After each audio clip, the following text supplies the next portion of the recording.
Le succès des tests ADN grand public. On estime que près d'1,5 million de Français y ont déjà eu recours. Parmi eux, certains nés sous X. Vous allez entendre d'ailleurs le témoignage d'une femme qui a retrouvé ses parents. Mais la plupart du temps, c'est surtout pour savoir de quel pays au pluriel on vient. Une expérience que nous montrent Noé Poitvin, Hervé Pozzo et Raphaël Durosel. Quentin est alsacien. Sa famille vit dans la région depuis des générations.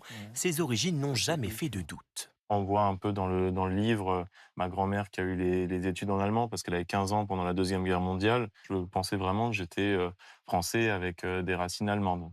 Et pourtant, en 2021, un test ADN offert par ses amis balaye ses certitudes. Quentin découvre que son ascendance est plus lointaine que prévu. 100% européen, 42,4% d'Europe centrale, ensuite 29,3% d'Italie. Étonnant, mais sympathique, hein, c'est cool de dire qu'on est italien.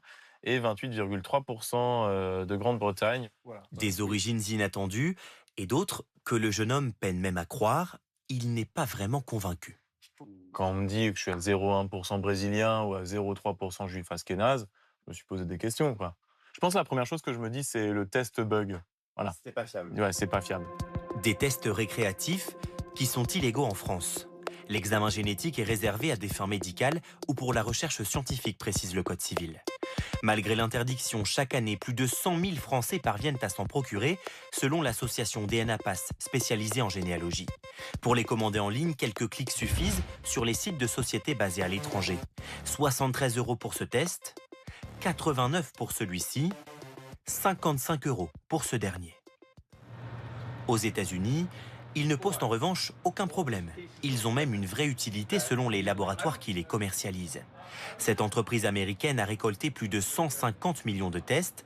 Grâce à ces données, elle permet à ses clients d'en savoir plus sur leur prédisposition à développer certaines maladies. On peut sauver des vies. Lorsqu'on apprend, grâce à sa signature génétique, qu'on a un risque de cancer, on prévient la maladie. On peut développer de meilleurs traitements aussi. Au bout du compte, le séquençage complet de l'ADN permet de faire avancer la recherche médicale. Ces tests permettent aussi de retrouver des membres inconnus de sa famille. Voilà comment ils fonctionnent. L'échantillon d'ADN de la personne testée est introduit dans la base de données numérique du laboratoire. Il est ensuite comparé à des centaines de milliers d'autres ADN déjà collectés. Quand deux séquences d'ADN sont particulièrement proches, le lien de parenté est probable. En France, cette technologie est utilisée par les personnes nées sous X, comme Marie-Christine qui préfère taire son nom. Elle n'a jamais connu ses parents biologiques. On a beau avoir un nom sur un état civil, on a beau avoir des choses qui vous indiquent socialement, tant qu'on ne sait pas d'où on vient, on ne sait pas qui on est. Et on vit dans le noir. Et c'est très dur de vivre dans le noir. Il y a 5 ans, elle a sauté le pas. Son test révèle une correspondance avec une cousine éloignée. Après de longues recherches, elle reconstitue son arbre généalogique et retrouve finalement la trace de sa mère biologique. J'ai beaucoup hésité, taper à la porte, y aller avec ma meilleure amie, y aller avec mon mari, mes enfants.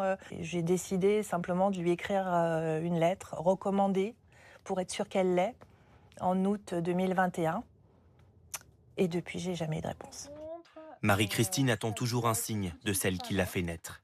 Hasard du destin, grâce au test, elle retrouve plus tard un demi-frère et une demi-sœur qui lui révèlent l'identité de son père biologique décédé.